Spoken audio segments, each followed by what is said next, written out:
Let's get started. It is 2 o'clock. It is Wednesday, July 22nd, 2020, and I am excited to welcome you to this webinar brought to you through the Belonging Project. Our guest speaker today is someone who leads an incredible organization and also is one of the national partners for the Belonging Project. So a little bit about Natalie Buto-Wills. She facilitates learning, leading, and living well.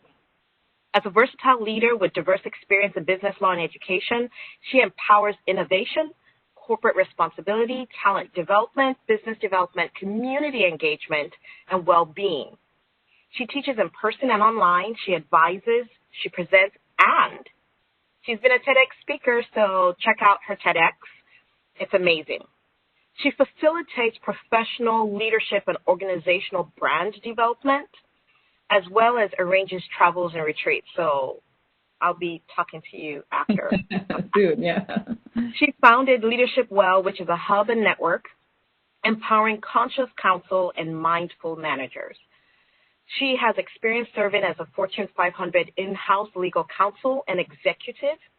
She has worked as a law school assistant dean and as an attorney, practicing attorney with a global practice. So please welcome Natalie Buto-Wills to the webinar. And Natalie, I switch over to you. You have the floor and the microphone. Thank you so much, Corey. It's wonderful to be here, and thank you. Welcome everybody to today's webinar on behalf of the Belonging Project. I am so delighted to be part of the project, to be supporting the project, and let's start with that. What is the Belonging Project? So the Belonging Project is a collaboration.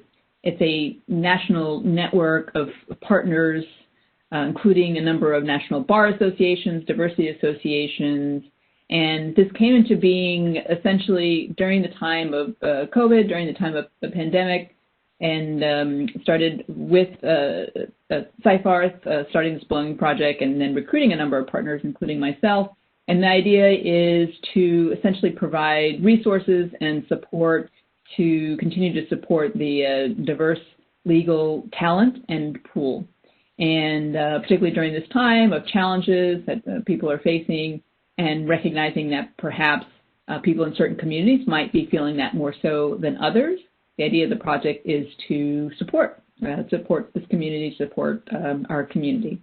And the information on the Belonging Project, we'll provide that at the end as well. And the idea really is to have things like webinars. There's opportunities for coaching, for mentoring, and then a whole list of resources that we have pulled together to be available to you. And presumably, if you are logged into this webinar, then you're aware of it. So thank you for being here, and thank you for supporting the project. And again, glad to be a part of this. Today's webinar, Wills, Walls, Wells, is a term that I came up with, one, because I like alliteration, and I like slogans and playing with words.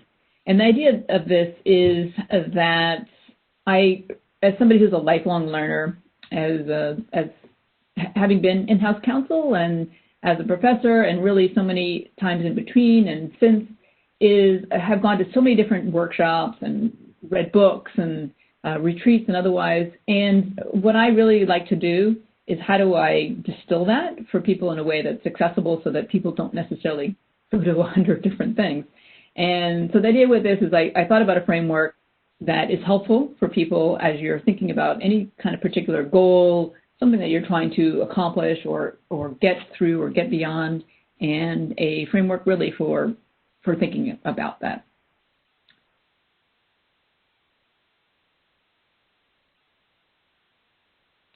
So the idea is, wills is identifying what your wills are. And so in this context, in the legal context, people might think that's a will, a legal will. However, there's actually some commonality, and that's in the sense of when people are making a will, it's determining what is it that you want, what is it that you want to see be done.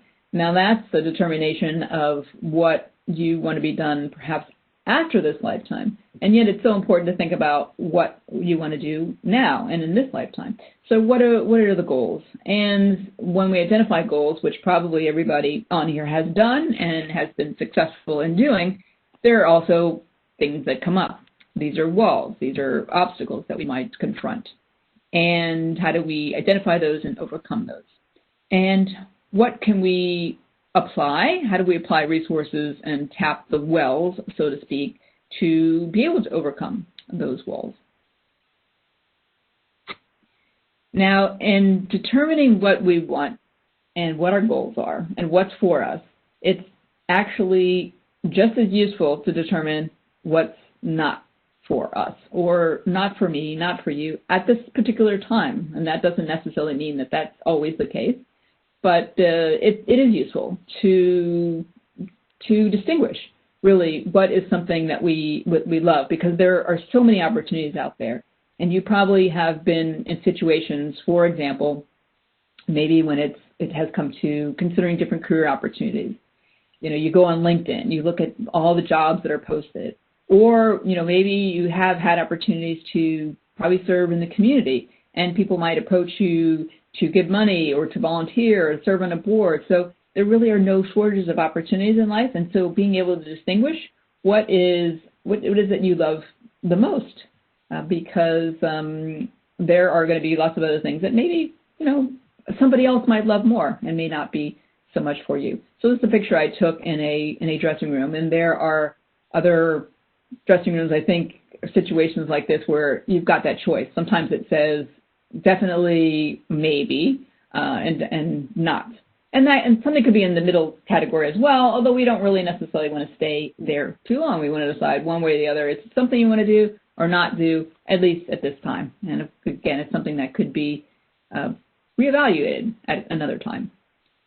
So as we determine or consider what we want, what our wills are, what our goals are, it's not easy to be successful if we don't know what that is. So the first thing to determine is, what is our will? What is it that we want? What are our goals? And it's really helpful to start with, I believe, and to have as a foundation, knowing what our values are. So what are values? Values are, and you can find them, oftentimes there are lists of them you can find online, is essentially what's important to us. So values could mean things like freedom, security, accomplishment, family, community, service, adventure, opportunity, accomplishment. There are many different things that can serve as values. And if you go through those lists and really parcel down to which are the most important, those can help drive our choices. I know when I would do these exercises years ago, I would have maybe 20 different words that I would come up with. But that's a lot. How do you focus on 20 different values? So over time, I parceled that down, and now I have about 5. Now, some of those might have sub-values or subcategories, but there are 5 primary that drive really as reminders for me of what's important. And then driving from that, there's also our mission. So what is it? It could be a personal mission, professional mission, and ideally we can integrate that. You know, what's our life about? What's important to us, and how that drives our mission. If we do things that are motivating to us, then it's easier to be successful. So figuring out what motivates us, what fuels us. And this is actually also really important to know these things, not just for ourselves, but also many of you, I'm sure, are also serving in some kind of leadership role. So leadership in the community, leadership in your workplace. And if you have, to the extent that we have a sense of what other people value and what motivates them, then it's actually easier and smoother and to be able to lead people, to be able to engage them in moving forward on their goals as well. And that ties into purpose. So what's our sense of purpose and our why? Maybe you're familiar with Simon Sinek, starting with why, the idea that people can get very focused. And I know sometimes I have to remind myself of this too, and get really focused in details and logistics of things, but sometimes it's stepping back and saying, okay, why am I doing this? What's the purpose of this? And that helps to guide us. More pretty pictures. So looking up, sometimes looking up and looking at the forest and looking at the trees, both the bigger picture and some of the details. So what are some of the tools to help determine what your wills are? So self-assessment. There's no shortage of those. You can find them, again, you can find them online, and you probably, even if you've been on social media, some of those will pop up, although we want to be cautious about what we actually click. You can find those maybe in your workplace, or if you're connected to any kind of school environment, they have those as well too. And also, even as alumni, you can actually tap maybe your alumni association or your schools for those tools. But tools that determine things like personality or values, or things like 360 or Strength Finders is a good one as well, because sometimes tests we think about them as, okay, what do I need to be doing better? How do I improve? And yet things like that will actually focus on strengths is helpful as well, to realize, well, actually we do already have a lot that's going for us, and how do we actually build upon that? Values exercise, as I mentioned, and those are, again, ideas of determining what's important and which of those key values. Because if, depending on what your values are, so two people might do that exercise, and let's say somebody comes up with things like freedom and adventure, that those are some of their key values. And for somebody else, it's a sense of security and family and community. So they might make different choices, really, in terms of careers. And again, at different times in our life, we may very well have different values. So maybe initially we want to be able to explore more and have more adventure or experience different things, and then later on maybe security, or it can go the other way. Obviously, there doesn't have to be linear. And mindfulness, and really this is a tool, I would say, throughout any of this framework, and that's the idea of being aware. So to the extent that we tap into more so ourselves, we have a sense sometimes of, what's important to us, and we have those intuitions, and so mindfulness exercises to really be aware of the things that matter. Creating a mission statement. So in your organization, chances are there's a mission statement in your company, in your nonprofit, in your institution, or your association. So we can have a mission statement as well. And thinking about, maybe, taking some time, and now is one of those times that people can, that maybe you can do that, and that is thinking about, what is your mission statement? If you had to really think about what are some key things that you're about, essentially. And of course, these things can be dynamic. Now, let's say we've done all this. So we know what we want, we have goals, we know what our values are, our personality, what drives us. Now, does that mean that things just happen and that we just magically accomplish all our goals and everything goes smoothly? Well, maybe not necessarily. So what happens? We maybe run into walls or perceived walls or obstacles that get in the way. However, that doesn't mean the story doesn't obviously end then, because I'm sure all of us have encountered walls, and we've also overcome them. So what do we do? What do we do when we encounter walls or obstacles? Now, part of it is recognizing whether something is truly a wall or not, and so there is perception. So we might encounter something and think that it's a wall, and maybe it's not. It's maybe the way that we look at it. There can be resistance, and whether it's resistance to accomplishing something, or maybe there's something behind that, a reason why we're resisting and looking at that. And this is where we may get into things like patterns or habits, limiting beliefs, and it's actually really useful if we recognize these things, because these things are operating unconsciously without us realizing it. So we might as well at least bring it to the surface. So what are some of those things? It could be, so I see this a lot, let's say with students. Okay, stories like, I'm not good at math. So I hear that a lot. And a lot of times students will leave math to the last, to the end. And of course, if we keep repeatedly saying, whatever fill in the blank, I'm not good at math, I'm not good at, foreign languages, I'm not good at, dealing with conflict or anything that, maybe has been repeatedly over, then of course it's going to become part of our patterned way of thinking. And so recognizing what are some of those stories, or what are some of those patterns that may come up that are getting in the way, really, or essentially getting in our own way. And it's a journey. What may look like a wall, what may look like a dark place. There's a light there, right? We can make our way through that. So what are some tools for identifying and moving beyond walls? So again, awareness and mindfulness is useful for any of these things, and that can be meditation. It can be walking in nature. It can be surfing. It can be running. So that is an important thing I feel. So over many years of having engaged in mindfulness practice, and even some more than 10 years ago having gotten certified in yoga, I really have an expanded idea of mindfulness in the sense that it doesn't just have to be, although it can, and certainly that's one of my practices, is to sit and to go within, right, and to quiet things, and to have that more, let's say, traditional kind of meditation experience. However, mindfulness can happen, as I say, walking, running, surfing, napping. Actually, napping is a practice for me, and I wake up from that, and sometimes that's when I have my best intuition or best ideas.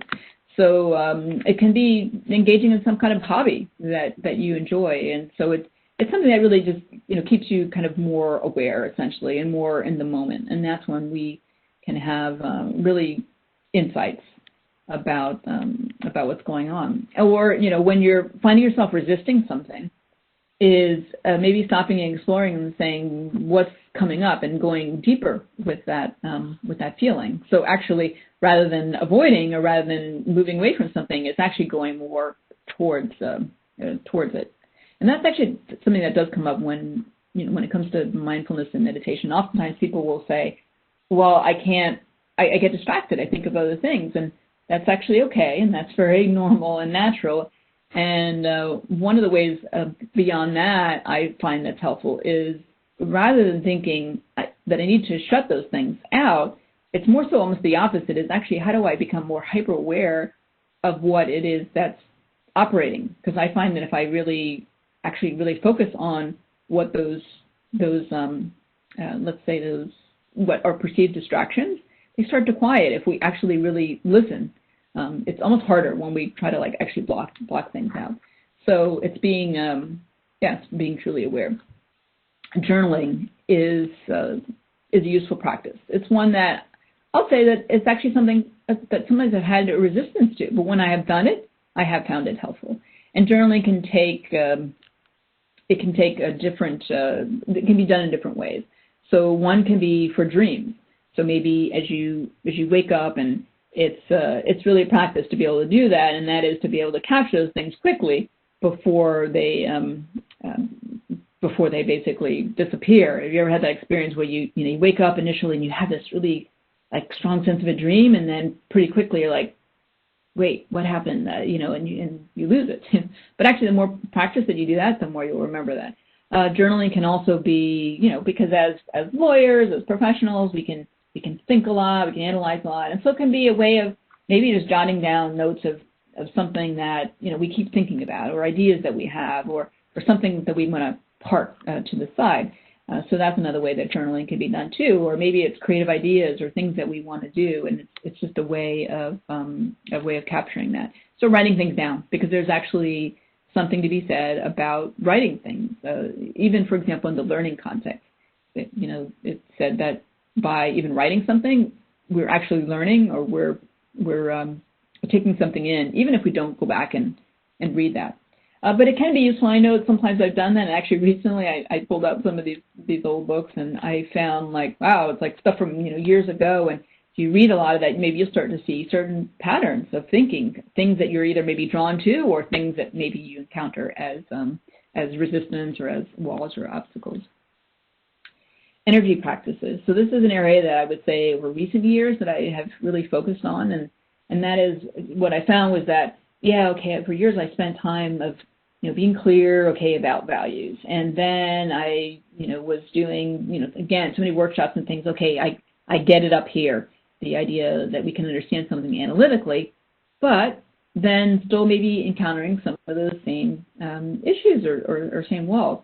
And so part of that is the idea, maybe you've heard the expression that the issues are within the tissues, because if we've had repeated habits or patterns or otherwise, just knowing something intellectually doesn't necessarily get us beyond that. So, for example, maybe one common thing that people might face is when it comes to habits relating to food or exercise or health, that maybe each day somebody gets up and thinks, oh wow, I'm going to eat really healthy today, or I'm going to exercise, and it's like, oh, okay, get to the end of the day and maybe that doesn't happen. And so it's the idea that we have to go beyond just what's the intellect and actually embody that. And so energy practices can help. And what are examples of energy practices? Energy practices can be things like yoga, qigong, tai chi, acupuncture, EFT, emotional freedom technique, and that's this idea of tapping.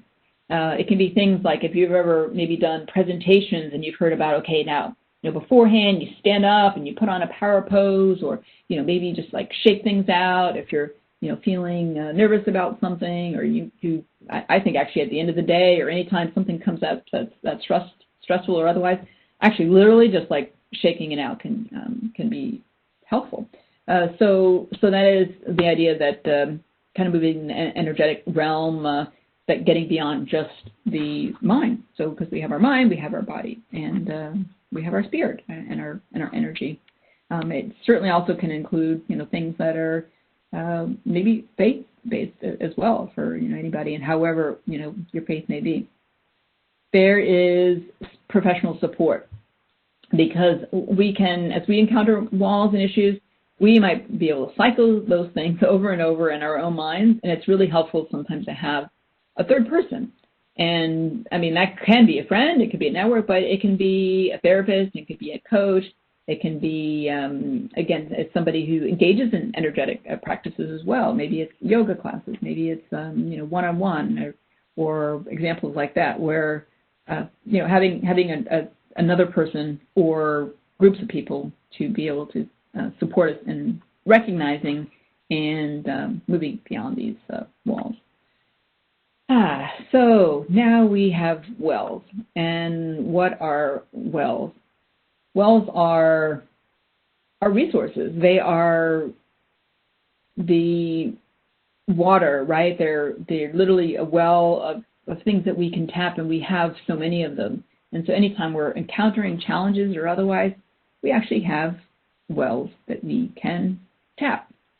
And before I move on with this section, I want to check in to see if there are any questions. And there is a question and Q&A section you'll see in your side of your screen. So if anybody has questions that you want to bring up either now or at the end of the presentation, we will definitely check in with you on those. So any questions so far at this point? This is Whitney. I don't see any questions just yet, just a comment. Okay. All right. Then we shall get into wells. So what are some of the resources that we can tap? There are people. So you have people in your life, people and networks. So people are, your friends, your family, your community, your neighbors, your coworkers, your colleagues, and networks. So, if you're tapped into this, and chances are either you're part of our network, the Belonging Project, or maybe part of the network of a number of our partners, whether it's one of the bar associations or law firms or other organizations. And so these are wonderful networks, wonderful resources for us to tap, because oftentimes challenges that we're facing, other people face as well. And so whether it's, maybe career issues of wanting to move up or move on, and how to do that. And so talking to other people and having mentors and checking in with others, and things like certainly the Belonging Project and all the resources that the project is providing along these lines as well. Then there is experience. So we have lived for X number of years, and one of the things I talk about in the TEDx talk is that the idea that we actually are problem solvers, and we may not think of it that way. However, we're encountering and dealing with problems every day in our lives, and we are solving them and dealing with them and moving beyond them, and maybe it's become actually so automatic we don't even realize that. So we have so much experience ourselves of getting beyond obstacles and walls. So tapping into that and reminding ourselves, because there's a tendency of the human mind to think about the problem and to think about what's wrong. And so it's helpful to stop and to remember, okay, I've encountered issues before, challenges, and I did overcome them. So how did I do that? And the answer could look different to everybody. Oh yeah, that's right. I went for a walk, or I called a mentor, or I revisited my plan. I came up with an action plan. Whatever it is that maybe worked for you in the past, or connecting with your networks will work for them, tapping into our own experience. Having a strong foundation, and that foundation is taking care of ourselves. And again, however that looks, to you, because we can have all these great mission and goals, but if we don't get enough sleep, and you probably have read about things like sleep, the importance of sleep, the importance of just general overall health is important as a strong foundation, and that helps us build from that. And again, this is probably another example where we want to focus on the positive, because certainly there's probably several things in that area that maybe we could be doing better. However, what are we already doing that strengthens our foundation? And again, that can also include people, and it can include having support networks is very important. It can include practices of faith for however that looks like to you. Nature, things that strengthen really who you are and your base foundation, your values. Professional development. So if there's something that you want to get to, so it's become to move from a law firm to in-house counsel. Maybe it's from in-house to a law firm, or maybe it's moving up within a law firm, moving up within a company, moving from a legal role to a business role, getting better at speaking skills, at presenting skills, at leadership skills. There are, it's something I was actually thinking about in the last couple of days, how there really are no shortage of professional development opportunities, and particularly now, actually in a virtual environment, sometimes almost the challenge is that there are so many, that there can be so many choices out there.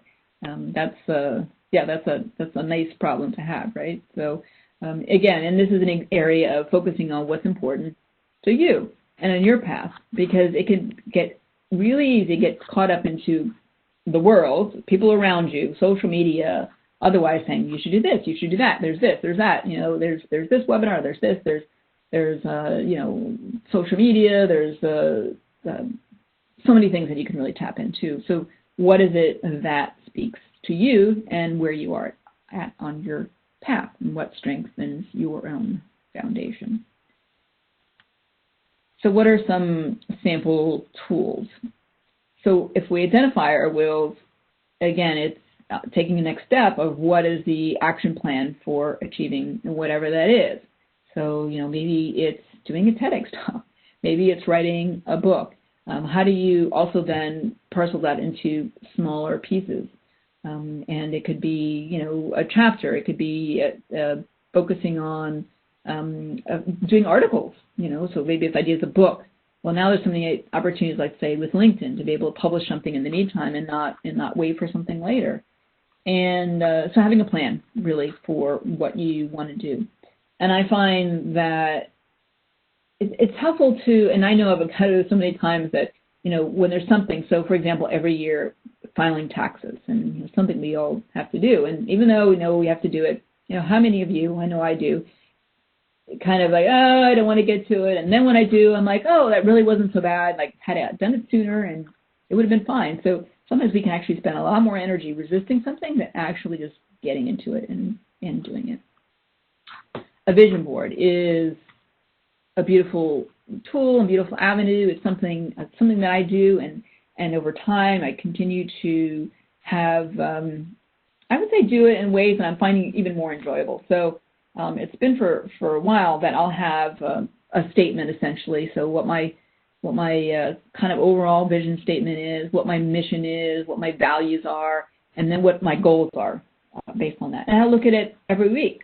And so the goals are things, and they need to be connected. Okay, these goals support, this mission and vision. And over time, I've created more of the visuals, and that's actually really helpful. And so what I do is I maybe find pictures, something you can do of, there's ways that people have done that before, where you can cut out magazine pictures, and but maybe you don't necessarily have those magazines handy. It can even be easier or maybe more personal if you actually even draw from your own pictures of times that represent those things that you visualize in the future, or that you want to accomplish. And so let's say it's a certain career role, and so maybe it's pictures of yourself speaking, or pictures of yourself in a meeting, pictures of yourself with colleagues where you feel successful, where you feel like you've accomplished something. So you can do that. It can also be more. So those are maybe more. Those are pictures that are maybe more specifically represented, but they can also be more conceptual.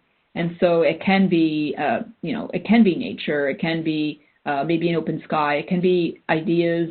It can be pictures, visual, that represent that in a more, and again, a more conceptual way, or more in a feeling kind of way. Because if anybody's done visualizing, which is a powerful tool, and it's done by people who are speakers, it's done by athletes, people who have been successful, and that is to be able to visualize the outcome, and to visualize success, visualize a successful presentation, or a successful maybe promotion, or a successful, you're going into a negotiation, a good outcome. And so visualizing it.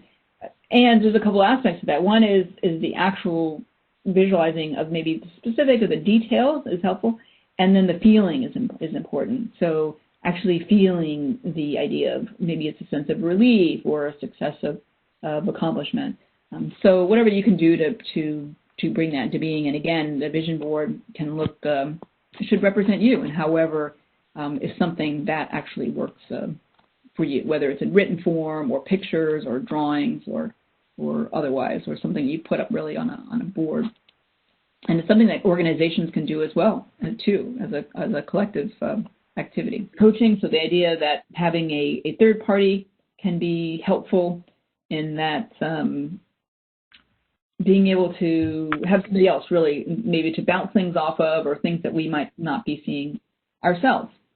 And one of the last things here, and I think it's one of the most important things, is gratitude, because we can often be very caught up, right, into what our goals are, and go, and of course recent events have maybe given us a big lesson in that, in the sense of slowing down, or just maybe not being able to go as much as we usually do. So the idea that yes, it's great to have goals. Yes, it's great to have a plan. Yes, it's great to move forward, accomplish things, and all that. And it's very important to have gratitude for what we've already accomplished in life, where we are right now. And I think that probably one of the best ways to be successful in the future is to feel the success that we're actually having now. This comes up with a lot of people I know, with students, with professionals, about, again, always thinking about what's next. And I know I can do it as well. And so again, yes, it's that balance between thinking about what's next, visualizing what's next, and also appreciating what we currently have. And there's ways that people do that, on a daily basis. So maybe it's the end of the day, giving gratitude, appreciating just even the little things that went well during that day, or maybe just reflecting on your career. Maybe it's in a career transition, thinking not just, just jumping into this next job or next career and thinking like that's going to be all better, but actually I'll be remembering what worked well in your current situation. So yes, the importance of gratitude. And we have more than a well. We have a lake, a reservoir, lots of water within us and around us that we can nourish ourselves with.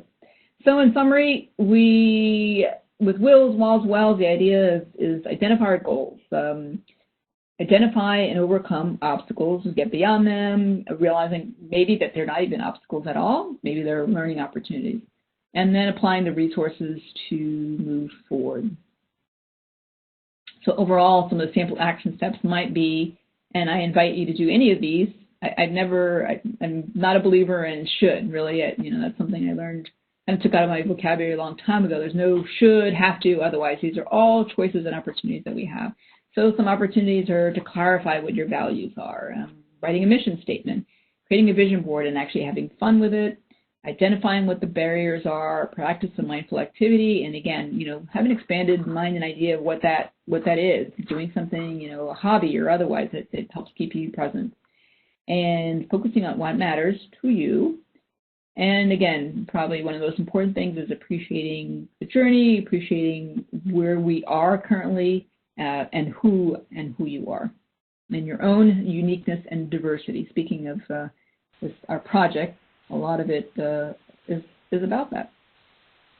Is that we all have a unique all have a unique path, and that's beautiful. So it's just some happenings, wells for me is even a tongue twister. There's opportunities, follow-up opportunities on that. You check out the website. There's a Leadership Wealth Center where I basically, we pull together resources for people. I'm very passionate about sharing with people opportunities like Belonging Project, like what other associations are doing. And I've done community radio and radio before, and so recently launched with this new format, this podcast, which is also a radio program. And actually, this Friday, the guest, so I already had the interview, but the radio program and the podcast will release, and that is an interview with Paula Boggs.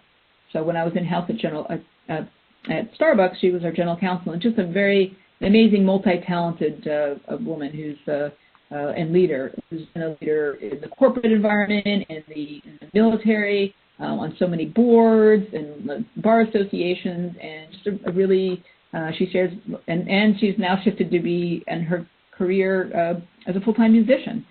So how many people do that? So lots of interesting insights about her career. So I encourage you to check that out. And through my work, I am raising funds to endow an American Dream Scholarship at the college where I teach, Broward College. It's one of the most diverse in the country, within the top 5 for both African American and Hispanic Americans achieving their associate's degree.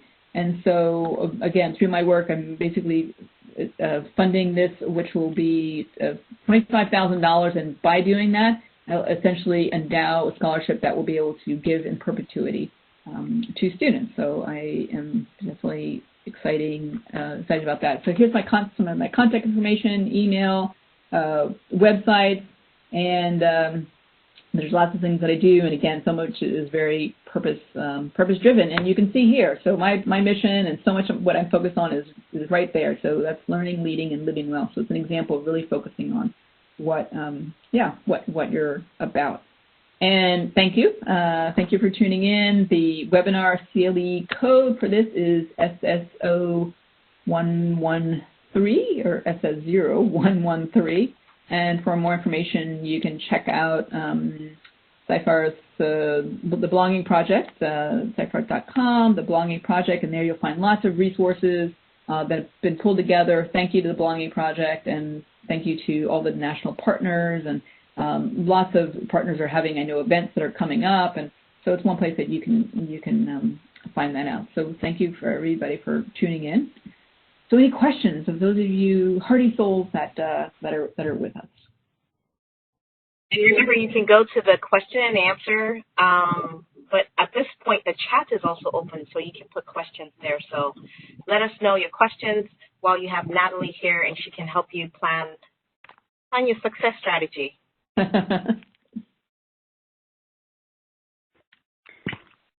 Natalie, this is Whitney. I actually have a question for you. Sure. So in terms of setting goals, is that an exercise that you would recommend involving others in that process with yourself, or is that something that you should just kind of do on your own? So that's an interesting question. I think, again, like with anything, it depends on the person and the context. However, I would say, I think there's a benefit to having that be maybe a two-part process. And so maybe first tapping into ourselves, because it can be maybe almost overwhelming to have other people, assuming they're personal goals. I mean, if they're a team goals or corporate goals, well then yes, it's definitely helpful to have that be a group project. But individually, it's really helpful to tap into our own intuition and to come from that place. And then I think it's good to involve other people. And I think actually being intentional about that, because the right people, and whatever the right people means, and so people that we can trust enough, people that are going to support us, but also maybe you're going to call to our attention things that maybe we're not realizing, but doing that from a supportive place, because that can be an area where some people's dreams can be squashed, early on. And this happens to kids really so many times early on, that they put something out there and it's like, oh, they get this message, oh, no, you can't sing, or you can't be a lawyer. Actually, and I did say at my TED Talk, I was told when I was young, well, you're too young, you're too quiet to be a lawyer. How could you be a lawyer? And I heard all kinds of messages. Well, because you're a girl, because you're this, because, so I think it's good to listen to others, but being cautious about who those people are that we're listening to. Mm-hmm. Thank you. Sure.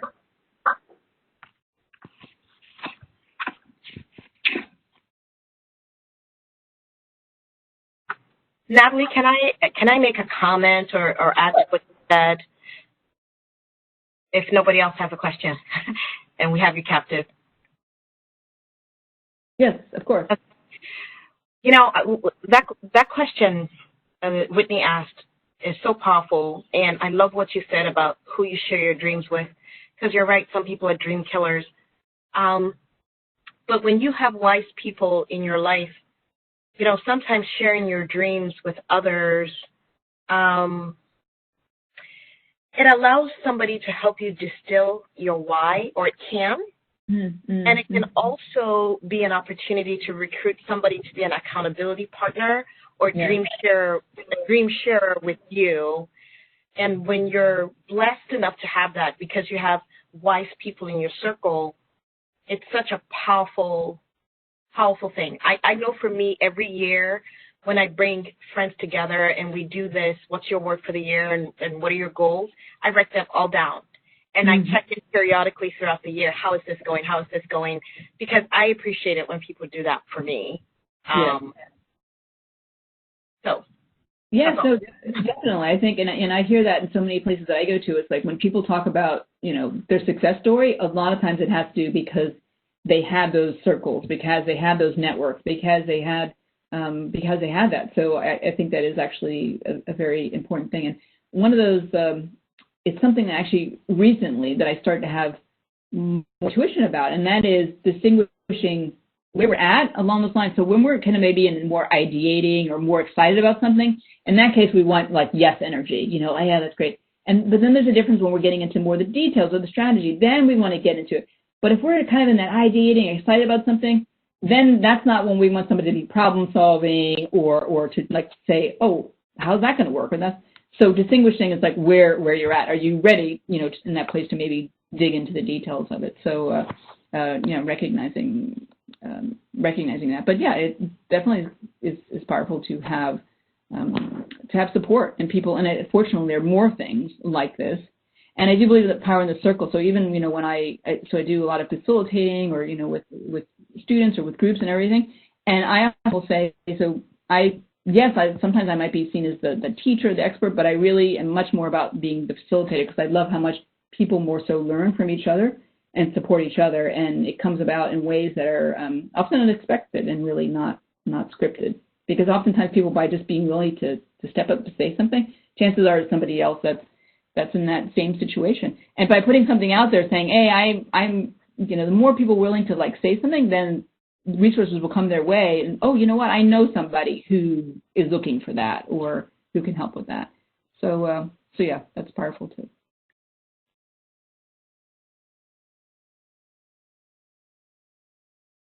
anything else or anybody else? I know we had a shift in momentum here, but I'm glad that we're able to pick up on this. And again, I'll go back to the slide here if anybody would like to follow up with me directly or have questions or want to know about anything else that we're doing.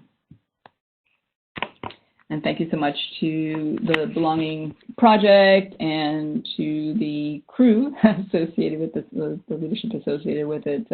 Again, I think about it or remind myself how really there's so many more resources I feel now. And, you know, when I thought about when I went through law school or when I went through my career, I think back on it, I realized, yeah, there's times that I actually could have benefited more from groups like this or from more mentorship that exists more so now. And so